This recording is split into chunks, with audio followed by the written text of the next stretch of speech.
back to our YouTube channel students. Today we are going to learn about disaster management. तो आज हम देखेंगे earthquake. First topic है हमारा. अर्थक्वेक क्या होता है? The sudden vibration on the surface of the earth is called earthquake.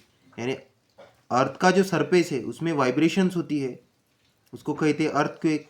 ये अर्थक्वेक की वजह से जो सॉइल का जो पार्ट है तो इसमें सॉइल इरोजन होता है, यानी दरारें पड़ने लगती है धीरे धीरे, इसको कहते हैं अर्थक्वेक. अब जब आप ज्योग्राफी में अर्थक्वेक के बारे में पढ़ेंगे तो उसमें डिटेल में आता है. इसमें दो चीज़ें होती है, एक होता है कंप्रेशन, एक होता है टेंशन.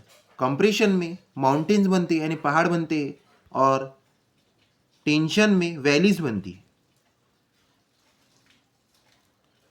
जैसे ये अगर अर्थ सरफेस है, इसमें जब टेंशन होता है, मतलब जब इसमें कंप्रेशन होता है, तो ये सॉइल के ये दोनों वेव जो है एक जगह पे आती है और यहाँ पे एक माउंटेन बन जाता है. ये कैसा दिखता है इसमें. और सेकंड, ये अर्थ के सरफेस का हिस्सा है, तो ये दो वेव जब अपोजिट डायरेक्शन में आती है तो बनता है टेंशन, यानी यहाँ पे बन जाती है एक दरार और बनने लगती है एक वैली.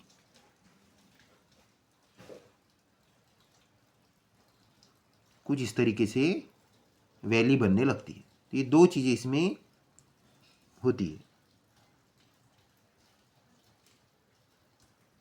ये होता है अर्थक्वेक. अब आपको एक डायग्राम देखिए. ये जो आपको जो राउंड राउंड जो दिख रहे हैं, इसको देख, किसको कहते हैं? Seismic waves. और ये सबसे नीचे का जो दिख रहा है आपको रेड कलर के, इसको कहते हैं फोकल पॉइंट. ये फोकस होता है, यहाँ से ये वाइब्रेशन होना शुरू होता है अर्थक्वेक में. और जो ऊपर का जो पार्ट है फोकस के ऊपर में सीधा, उसको कहते हैं ईपी सेंटर. और धीरे धीरे ये सिस्मिक वेव्स निकलती है, और सिस्मिक वेव्स जो है जिस भी पार्ट को लगेंगी वो चीज़ को उसका इफेक्ट होगा. तो इसके इस सिस्मिक वेव्स के लिए बनाया गया एक डिवाइस, उसको कहते हैं सिस्मोमीटर. इस सिस्मोमीटर में एक पेज होता है, जैसे ये आपको व्हाइट कलर का जो पेज जो दिख रहा है, ये पेज होता है एक राउंड रोल के जैसा. तो ये इसको कहते हैं सिस्मोग्राफ. इसमें ग्राफ होता है.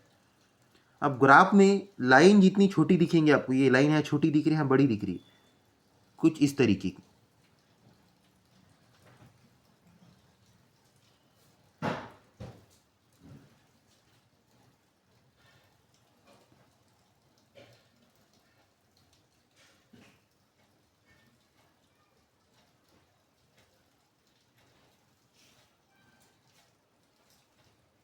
अब इसमें जो लाइंस आपको जो छोटी दिख रही है, ये लेस अर्थक्वेक यानी अर्थक्वेक कम है.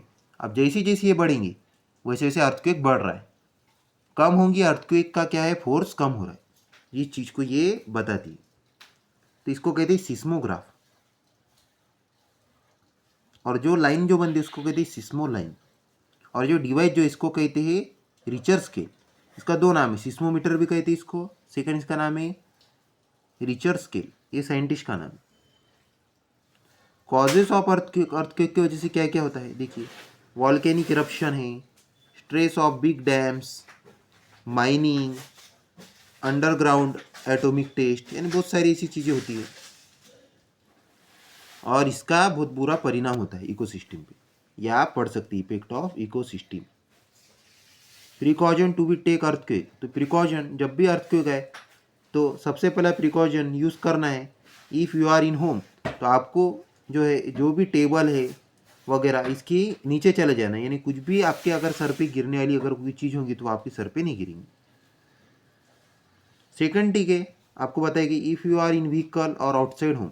अगर आप व्हीकल या आउटसाइड अगर होम में है, अगर आप व्हीकल में तो आपको व्हीकल के बाहर नहीं निकलना है, व्हीकल के अंदर रहना है.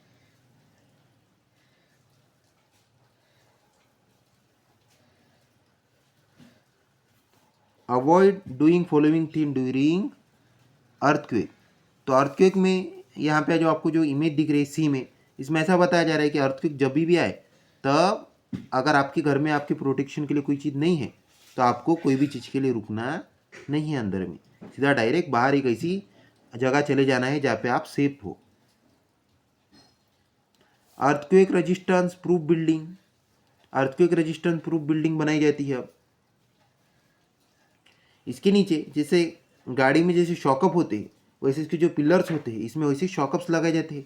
कभी अगर अर्थक्वेक आएगा भी तो इसका प्रेशर गिरता है उस शॉकअप्स पे, स्प्रिंग पे, तो ऑटोमेटिकली बिल्डिंग का मूवमेंट होगा लेकिन वो ज्वाइनिंग होंगी किससे, शॉकअप से, तो ये शॉकअप्स ब्रेकडाउन नहीं होंगे और बिल्डिंग का जो मीन्स दीवार वगैरह उसकी जो होती है वो क्रैक्स नहीं होती।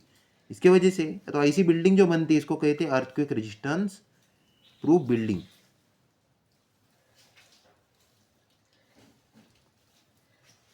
अगला है फायर। फायर यानी आग का लगना। टाइप्स ऑफ फायर, क्लास है fire, solid substance, liquid substance. अगर कोई सॉलिड सब्सटेंस पे अगर आग लग गई, common flammable material are there, fuel source, wood, clothes, coal, paper, this can be put out with water, यानी इसको पानी से बुझाना चाहिए। सेकंड है लिक्विड सब्सटेंस पे अगर आग अगर लगी तो एक्सटिंग्विश फायर, इसको बुलाना चाहिए। उसमें कार्बन डाइऑक्साइड होता है और कार्बन डाइऑक्साइड जो है वो आग को बुझाने के काम में आता है। थर्ड नंबर पे क्लासिफायर गैसेस सब्सटेंस पे अगर एलपीजी के थ्रू अगर फायर कॉस्ट होता है ड्यू टू एसिटिन और हाउस गैस, तो इसमें भी फायर एक्सटिंग्विशर को बुलाना चाहिए। Class D fire chemical substance से अगर कुछ होता है तो इसमें भी मीन्स वाटर या फायर एक्सटिंग्विशर को बुला सकते हैं। और इलेक्ट्रिकल है तो उसमें भी फायर एक्सटिंग्विशर को या पानी से इसको बुझा सकते हैं। तो इसके प्रिकॉशंस लेनी चाहिए। इसके जो रूल्स है उसके अगर अपोज अगर जाएंगे तो ये सब चीज़ें होती है।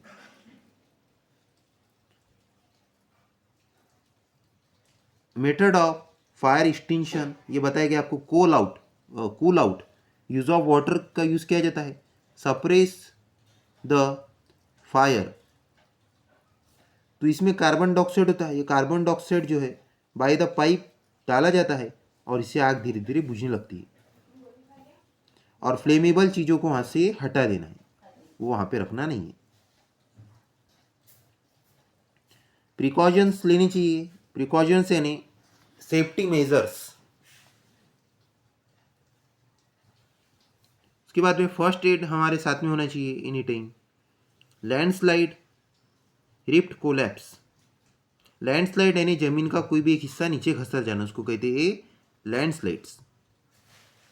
कॉजेस ऑफ लैंडस्लाइड्स ये बताया गया। अभी लैंडस्लाइड जो है ये माउंटेन्स की जगहों पे बहुत ज़्यादा होती है, क्योंकि माउंटेन्स उतनी ज़्यादा मीन्स उसके नीचे का जो सॉइल का जो पार्ट होता है, जो रॉक्स वगैरह जो है वो फॉल डाउन नीचे गिरते रहते हैं, तो वो हिस्सा उतना मजबूत होता नहीं है। तो इसकी वजह से वहाँ पर लैंडस्लाइड ज़्यादातर देखने के लिए मिलते हैं। यानी ज़मीन का कोई भी हिस्सा नीचे घसर जाना उसको कहते हैं लैंडस्लाइड्स। इसके इफेक्ट्स आपको बताए गए। River get flooded and change their path, यानी मीन्स कहाँ पे रिवर वगैरह नदी का हिस्सा, अगर वहाँ पे कभी लैंडस्लाइड होती है तो वो वहाँ पे बाढ़ वगैरह आ जाती है, वो पानी बाहर बहने लग जाता है, इससे बहुत ज़्यादा नुकसान होता है। ऐसे बहुत सारे आपको इफेक्ट्स बताए गए, ये भी आपको रीड करना है।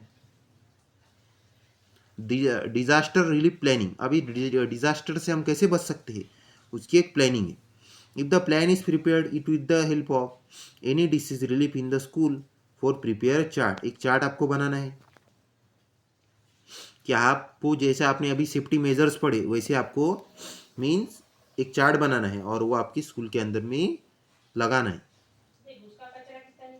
Main points, the things to be noted, primary information of the school, ये पूरा मीन्स एक चार्ट में आपको ये सब चीज़ें लिखनी है। यहाँ पे ये आपका चैप्टर एंड होता है। नेक्स्ट चैप्टर है सेल एंड सेल ऑर्गेनल्स, ये हम नेक्स्ट लेक्चर में देखेंगे। इस चैप्टर को, इसके प्रीवियस चैप्टर को मैंने इतना डिटेल में नहीं बताया क्योंकि कॉमन चैप्टर है, आप रीड करेंगे तो आपको चीज़ें समझ में आएंगी। ये कॉमन चीज़ है, जब आप इसको डिटेल में पढ़ेंगे तो आप इसको ज्योग्राफी में क्लास 9 के अंदर में डिटेल में पढ़ेंगे इस चैप्टर को। अगर आपको इसमें और कुछ आपके डाउट्स होते हैं तो आप मुझे कमेंट सेक्शन में पूछ सकते हैं, मैं उसके अकॉर्डिंग आपके डाउट्स के अकॉर्डिंग और एक वीडियो यूट्यूब में बनाऊंगा।